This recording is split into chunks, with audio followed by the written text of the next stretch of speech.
Assalamualaikum warahmatullahi wabarakatuh.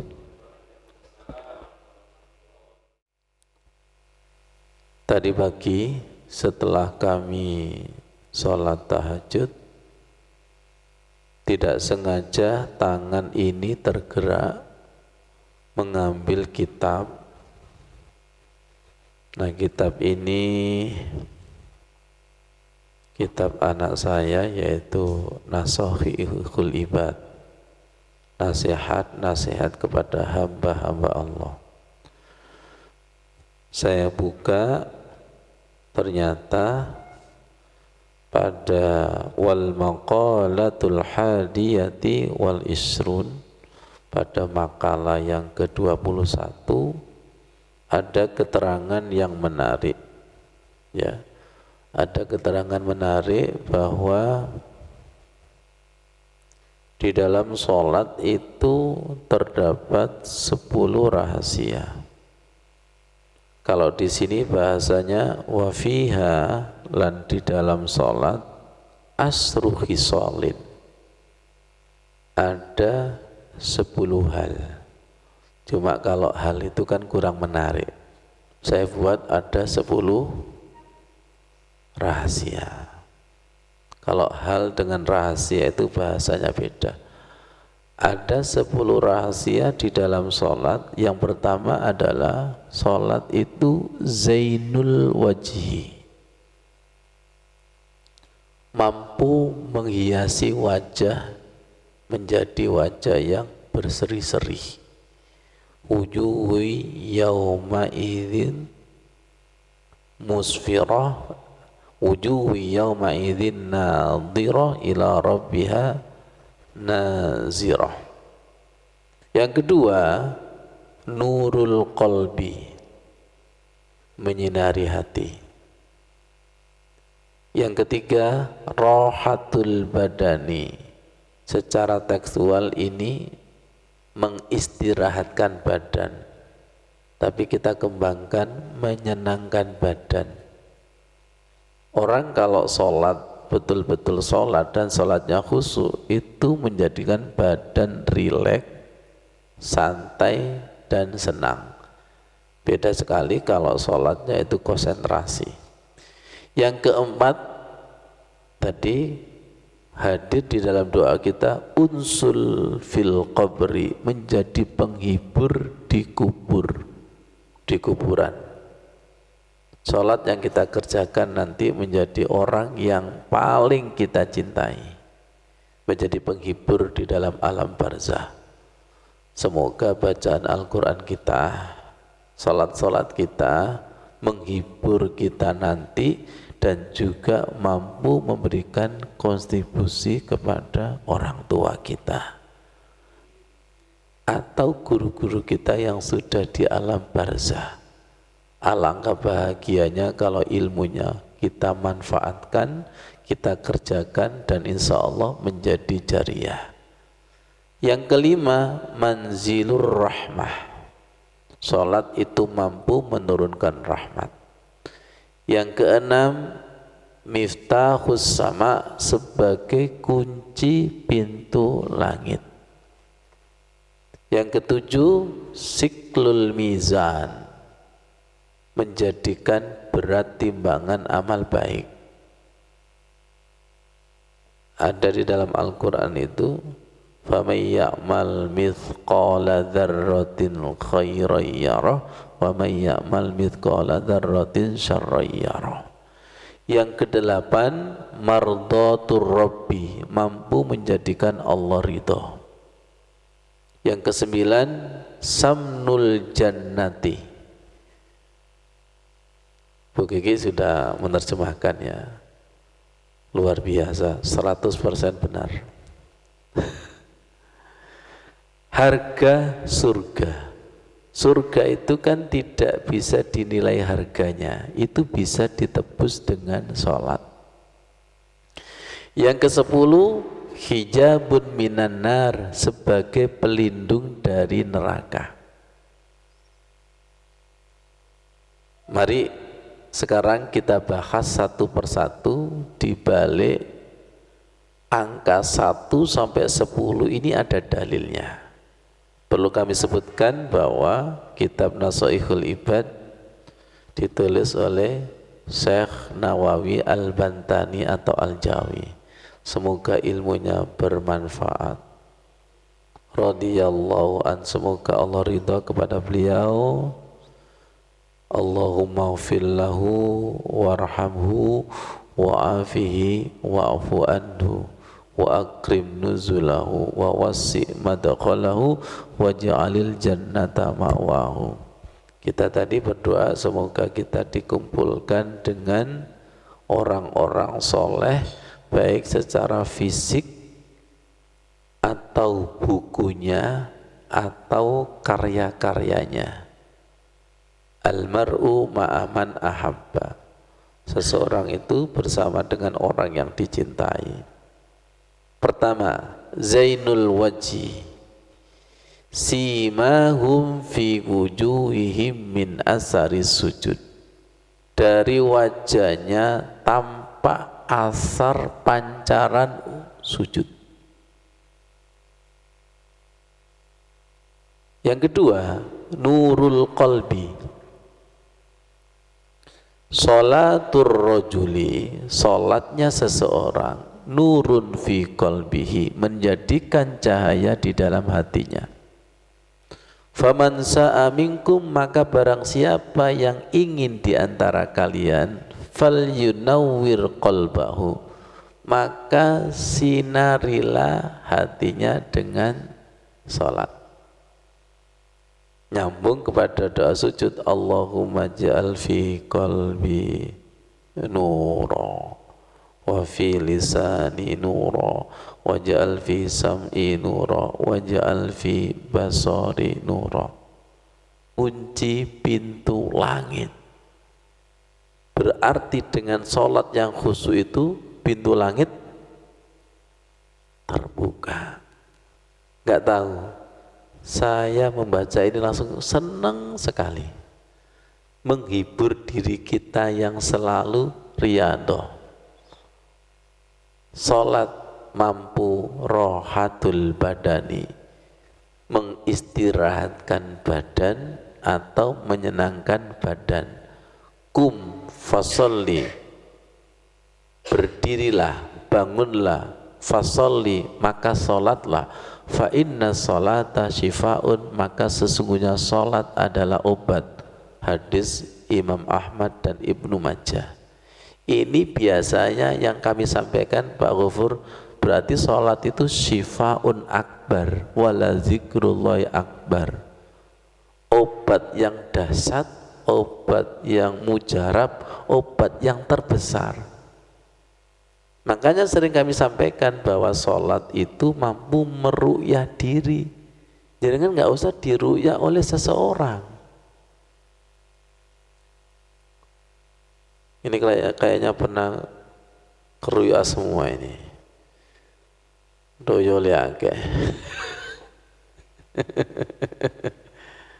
Zikir kita, bacaan Al-Quran kita, sholat kita itu meru'yah. Makanya orang itu kalau butuh diru'yah berarti zikirnya tidak mampu meru'yah, sholatnya tidak mampu meru'yah, bacaan Al-Qur'annya tidak mampu meru'yah. Ada nanti hadis khusus tentang bahwa sholatmu, bacaan Al-Fatihah itu mampu meru'yah. Miftahus samai, sholat itu adalah kunci pintu langit. As-salatu kurbanun kullu taqiyin, salat merupakan kurban atau jalan terdekat menuju Allah. Kullu taqiyin, bagi orang-orang yang bertakwa. Hadis riwayat Al-Qudai dari Ali bin Abi Thalib. Ketujuh dan ke-8, salat adalah siklul mizan, berat timbangan, mardhatu rabbi. Sallallahu ala, ya Allah pahamkan, Allahumma faqihna fiddin. dirasakan. Sallallahu ala Muhammad, sallallahu alaihi wasallam. Yang kita kaji itu selalu Quran, hadis, dan pendapat sahabat, tabi'in, ulama. Dengarkan dengan hati dan jiwa. Semoga Allah dan Rasulullah menyaksikan. Ma min halatin yakunu alaihal abdu ahabba ilallahi ta'ala.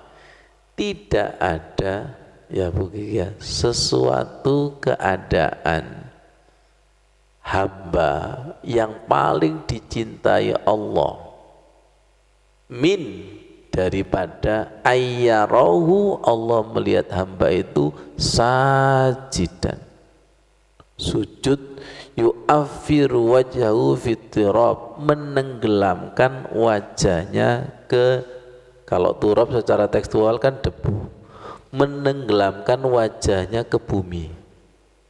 Ini yang sering kita istilahkan bahwa sujud itu membumi. Ada dalilnya kan? Tidak ada keadaan yang paling disenangi Allah, yang paling diridhoi Allah, kecuali menenggelamkan muka kita ke bumi. Jelek ya Allah. Masih ingat pelajaran kita lalu, ketika imam makmum sujud tidak boleh selfie, tidak boleh ada wajah siapa-siapa. Lihat, kullu man 'alaiha fan, semua wajah itu fana. Wajah artis wajib tidak ada, wajah pejabat wajib tidak ada, wajah kiai ustadz tidak boleh tidak ada. Fana, sirna tidak ada. Yang ada wayabqa wajhu rabbika Zul Jalali, diisyaratkan dengan subhana rabbiyal a'la wa bihamdi. Semua wajah tidak ada, wajah yang ada hanya a'la, Allah yang maha tinggi, Allah yang maha suci. Subhana rabbiyal a'la wa bihamdi. Otomatis mendapatkan ridho dan mendapatkan ahabba, mendapatkan cinta, dan otomatis berat timbangannya. Kenapa berat timbangannya? Wala zikrullahi akbar. Salat merupakan zikir yang paling akbar, yang paling berat. Wa innaha lakabiro, salat itu berat. Semoga kita masuk illa alal khosiin, kecuali dikhusukan. 9. Samnul jannah, harga surga. Ada hadis yang menarik, innal musalli, sesungguhnya orang yang sholat, layak ro'ababal maliki, diibaratkan seperti mengetuk pintu raja. Wa innahu mayyudimu qur'al qorbi, dan sesungguhnya orang yang selalu mengetuk pintu raja, yushiku, bisa dipastikan, ayyuftahalahu, pintunya akan dibuka. Masih ingat pelajaran kita tentang adab? Ketuknya itu sopan santun apa murang-muring? Kalau murang-muring, perampok, duor. Ngetuknya itu dengan otot, emosi, apa hati? Hati. Mengetuknya. Boleh saya perhalus lagi? Ngetuknya itu berbisik? Berbisik. Karena yang kamu ketuk tuan rumahnya, bukan keturun. Kita yang sering gak nyindir, nyemes, turu gak apa-apa, tak ketak, bukan ketuk lagi, ketak. Tadi awalnya kan tak ketuk, kalau ndablek ketak, lebih ndablek keplak. Ketuk, ketak, keplak 3K. Kapok. Nemen kita ini, ya Allah, nemen kita ini tamu yang sering tidak punya adab. Ketuklah pintu sang raja dengan sopan dan santun, dan memang terkadang Allah itu menguji tidak dibuka dulu. Temenan enggak?